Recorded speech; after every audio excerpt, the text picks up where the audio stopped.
Hello and good afternoon. This is Good Evening KU. It is September 18th, 2024, and I'm here again with my co-hosts, Braden and Jewel. Good afternoon.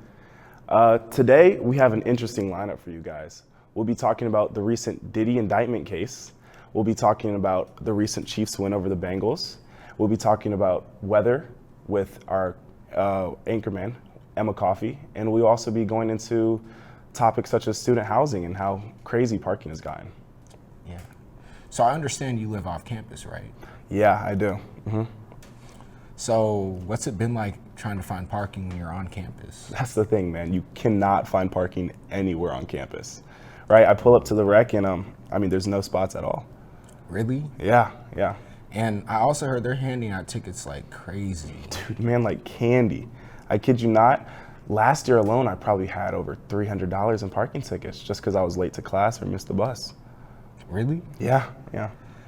And I understand with the route, some students that live further away from the campus have to drive just to get to the bus to get on campus. Just to get to the bus stops. And if you miss the bus, you have to wait a whole new 30 minutes just for the next bus, which can cause a lot of students to be late. Yeah. And I understand this year alone, we had the highest freshman enrollment class. It was up 18% from last year. Over 5,000 students. That's insane. Yeah. It makes you think, are academic requirements high enough for this school? That's a good question. And also, housing is crazy this year. I used to live in Stouffer last year, Stouffer Place Apartments. 4-person, 4-bed, and 4 bathrooms, okay? And then when I visited my old apartment, there was 6 people living in one of the rooms, which means that they had set up bunk beds in a room where originally 1 person had stayed. So are these students still paying the same price and rate that they normally pay if it was 4 people? I believe the students living in the single-person bedrooms pay slightly higher, but even still, it's not that much of a difference. Yeah, and I've also heard in Naismith, their elevators still are broken, and it's been about 2 weeks, and apparently maintenance still hasn't showed up for that. Still hasn't shown up. Yeah. And I know at the Jayhawk Towers and Naismith as well, they're having a lot of issues with their thermostats. The rooms are either extremely hot or extremely cold. Yeah, the building quality has definitely started to lower in certain aspects, but I'm in Downs, and because it's the nicer dorm, I don't typically experience what most of my freshman peers go through. So You're one of the lucky ones, man, for sure. Oh yeah. Definitely. And KU bought up around 50% of the here apartments. Really? Yes, to accommodate for so many students that they were trying to accept. It really makes you think about the next year's enrollment class and if there's going to be more students over time. That's a good question. How many students is too many students? Yeah, it's a lot to think about, and Let's be honest though, it's the great KU atmosphere that attracts them all, right? yeah, there's no place like Lawrence. No place like Lawrence. Going to the basketball games, I cannot wait, man. Oh, especially for late now at the Fog. Oh, yes, I cannot wait for late night at the Fog. I think it's Lil Jon. Lil Jon performing at late night at the Fog. Yeah. They switched from Nelly, but They did switch from Nelly. I heard about that, yeah. I think it should be exciting. I think it's going to be so exciting. And I can't wait for those Chiefs games at Arrowhead Stadium, the KU football games at Oh Arrowhead. yeah, TCU next week. Oh, man, that's going to be so exciting. And for Parents Weekend as well. Your Oh, parents yeah. coming up? No, not this time around, but they'll be here next year. Oh, that's amazing, man. Yeah. I hope everyone's parents can come up and I get to meet a lot of dads and moms at the games. It makes the games 10 times more fun. Yeah, and the Chiefs game, that was what I thought was a controversial ending. It was. Especially with the pass interference. For sure. I don't know. Yeah. I think we have a segment later talking about that as well.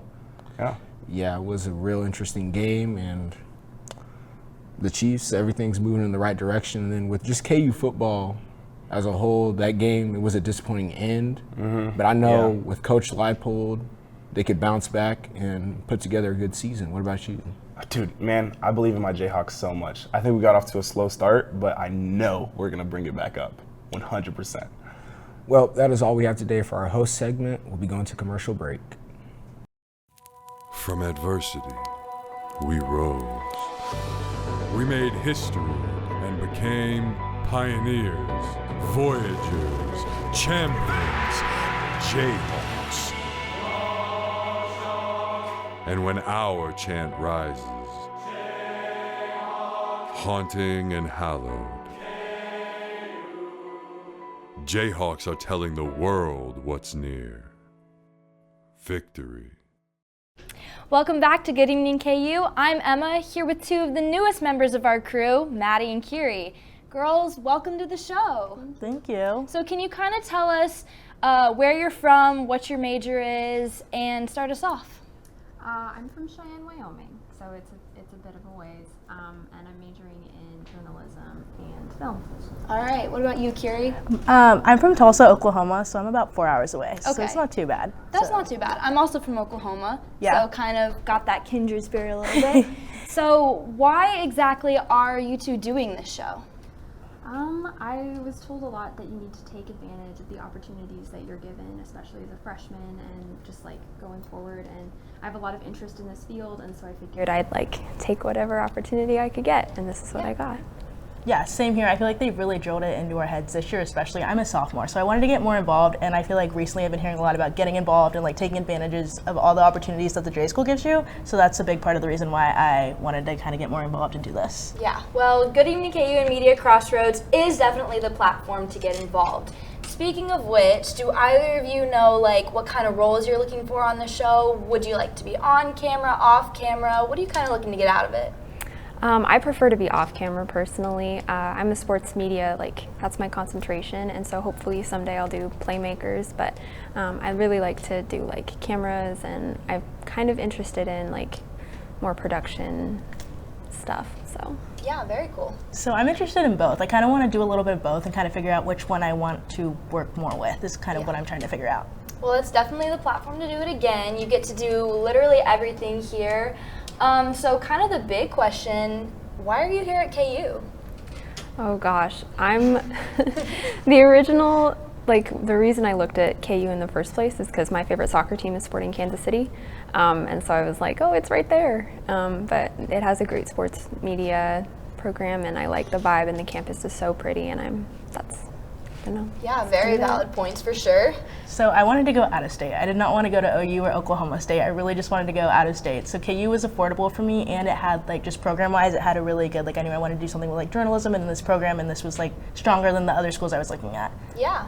Well, we're really, really excited to have you girls on our crew. And is there kind of anything else you want to add? No, I don't think so. Yeah. That's okay. First Thank you. interview, you gotta get it out. Well, we're going to be taking a quick break, and then we'll be right back here with news and sports. Thanks. I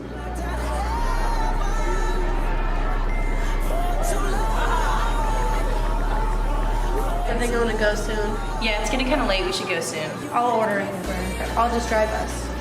I don't know, guys. Are you good to drive? Yeah, I've only 2 drinks. It's not that far. Okay.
Welcome back, I'm Jonah. And I'm Saul, and this is your Good Evening KU News Update. Hezbollah pagers exploded in an apparent attack across Lebanon early Tuesday afternoon and early Wednesday, leaving more than 2,700 injured and more than 20 people have been killed. A Hezbollah official confirmed that the pagers carried by thousands of fighters were from a new shipment that the group had received in the last few days. Hezbollah officials believe that malware could have been a source for the pagers heating up and exploding. Hezbollah officials blame Israel for the bombings. Most of the pagers exploded around the same time yesterday at around 3:30 p.m. local time. Officials stated both fighters and civilians were some of the casualties and injured in the attacks. Both the Lebanese government and Hezbollah have blamed the attacks on Israel in a continued standoff between the two countries.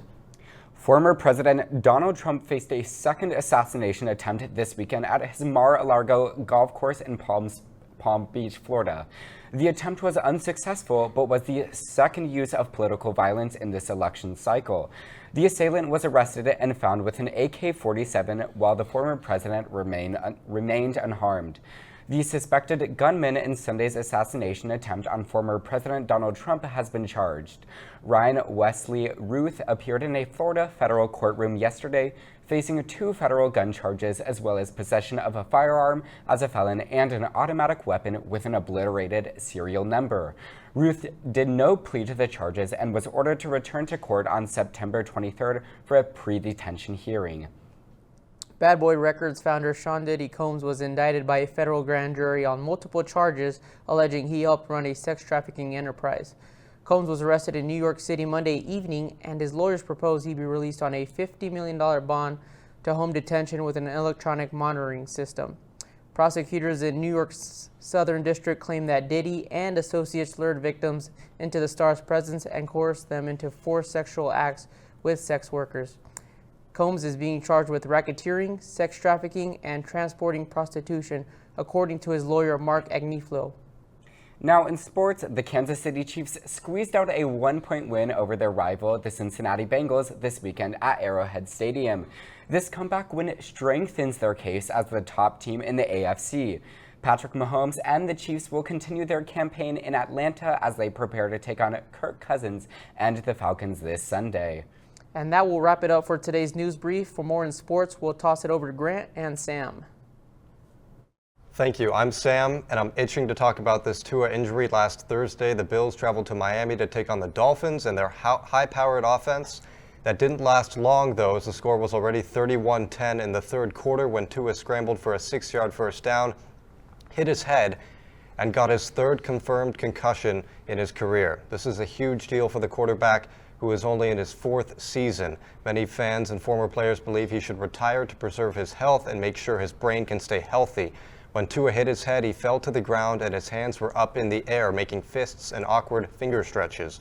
According to CBS, this is known as a fencing response to a brain injury and can be extremely scary for players and fans to see live. Next, let's get into those Chiefs who took on the Cincinnati Bengals at Arrowhead Stadium in Kansas City. This game was a back-and-forth match. I know because I was there. Both offenses struggled in this game. Mahomes threw 2 interceptions while Joe Burrow had a fumble, which resulted in a Chiefs defensive touchdown. The game came down to the wire, but the Chiefs pulled off the home win with a 51-yard field goal from Harrison Butker. This game was full of ups and downs, but in typical Chiefs fashion, they got the job done, even if it was not the prettiest. Speaking of those Chiefs, the Kansas City Royals, who play right next door, are looking to make the playoffs for the first time since 2015 with their historic run to win the World Series. The Royals lost to the Detroit Tigers Monday night, but are just 4 wins away from clinching the playoffs. In KU sports, the women's soccer team defeated NAIA school Friends University 5-1 last weekend at Rock Chalk Park to break an ugly streak of form. The Jayhawks entered having not scored in over 300 game time minutes, but in just the 3rd minute on Sunday, freshman Jillian Grigorski ended the drought, and just 35 seconds later, junior Lexi Watts bagged her first goal of the season. Grigorski went on to finish the day with a hat trick, becoming the program's 2nd ever hat trick scoring freshman. Sunday's clash also marked the first ever meeting between the 2 Kansas colleges. Big 12 play for Kansas will pick back up tomorrow night on the road versus Cincinnati. KU dropped their conference opener to Iowa State back on September 12th, conceding the match's lone goal in the 85th minute. The undefeated and 10th ranked women's volleyball plays host to number 6 Purdue tomorrow night in the first of 3 consecutive matches that make up the Jayhawk Classic. Kansas lost at home to Purdue last season in 5 sets. The Jayhawks then face Tulsa on Friday night at 6:30 and number 9 Creighton on Saturday afternoon at 3 p.m. before jumping into the conference gauntlet on September 25th at home against Central Florida. That's all we have for sports today. After the break, Emma is going to tell us all about the weather this week.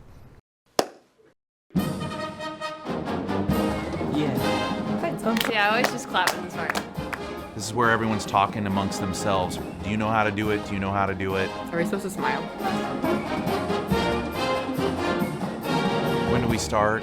Somebody over here already started. Can we talk about the piccolo part's the most complicated one? It is. If you listen, you're doing it when the band's not playing. You have to tell me when it starts. I still don't know. Here we go.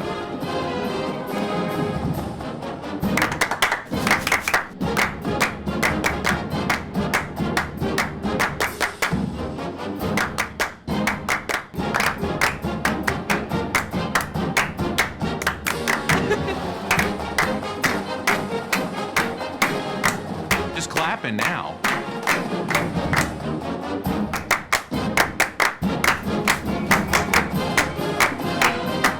No humps. Nailed it. I practiced this morning. Mine was just two people.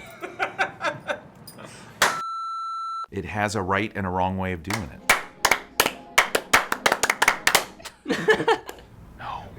No. Wrong. I like my way better. I don't know how to 1, do 2, the 3, end. 4. It's just I don't know the Sorry. head.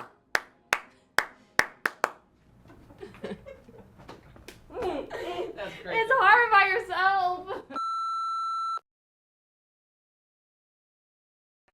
Welcome back to Good Evening KU. I'm Emma here with your weekly weather forecast.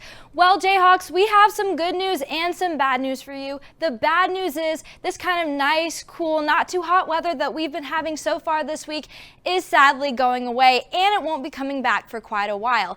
As we get further into the rest of this week, we are going to have our temperatures back into the high 90s up until the end of next week. However, as we get into the weekend, we are going to be seeing greater chances of rain, greater chances of storms, especially into Saturday. Definitely something to be made aware of depending on your plans. However, as we get into next week, as I've said, our temperatures are going to be dipping down just a little bit into at least the mid 70s, which will be a nice break, especially after the rest of this week.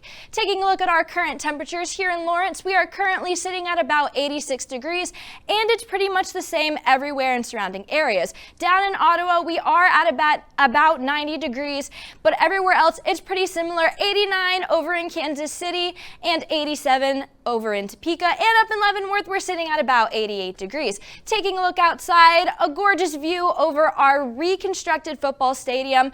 Not too many clouds happening right now. We are seeing a little bit of a break in clouds that have been pretty present most of the day. The sun is starting to come out. It's going to get just a little bit hotter, but overall not too bad.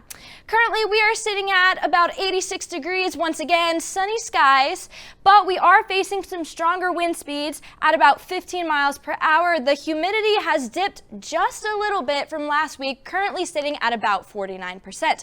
Taking a look at our hourly planner, as we get further into the night, we are going to be dropping in temperatures all the way down to about 75 degrees around 10 p.m. However, something else to be made aware of is as we go further into the night, those clouds are going to start springing back out, especially into the early mornings, 1 a.m., 3 a.m. We are going to be seeing just a little bit of chance of showers. Taking a look at our radar right now, you can see those clouds to the right of Kansas. They are starting to become just a little bit prevalent, especially up here in the north and further this way, which will continue the pattern as we get further into the week. Taking a look at tonight's forecast, we're going to be sitting at a low of about 70 degrees, so it's not going to be too cold tonight, which is also something good if you're planning to be out and about. However, stray showers are going to be possible as we get further into the early hour mornings. Once again, we have a slight chance of rain, but our humidity is also going to be raising from about 49% during the day to about 66% during the night. Taking a look at tomorrow's forecast, we are going to have a pretty high jump from about 86 degrees today to all the way to about 95 degrees tomorrow. It's going to feel like summer all over again. It's going to be hot. It's going to be just a little bit sticky with our humidity all the way up at 62%. We are also going to be seeing some stronger wind speeds, and once again, those storms are a little bit possible, probably around the 30% chance of rain as we get more into the day. Taking a look at our sports forecast, this Saturday when the football team travels to Morgantown, West Virginia, they are going to be facing a high of about 86 degrees. However, the good news there, if you're planning to travel or in the surrounding area, is that those clouds are going to start to disperse from what we're seeing here in Lawrence. It's going to be mostly sunny skies, not too hot. Your humidity is sitting at about 56%, so it shouldn't feel too sticky either. Taking a look at our extended forecast once again, a pretty drastic rise in temperatures for the rest of this week. 95 Thursday and Friday before we start to see a small dip on Saturday, 91 degrees. Again, those showers are going to be pretty prevalent as we get further into the weekend. However, as we get into Monday and Tuesday of next week, we are going to be seeing some pretty nice temperatures actually from what we have been. Monday is looking at a high of about 70 degrees, and then those clouds will start to come out as we get further into the week, sitting at about 73 degrees Tuesday and Wednesday. Well, that's all we have for weather. Thank you so much for watching Good Evening KU, and we'll see you right back here next Wednesday at 5 p.m.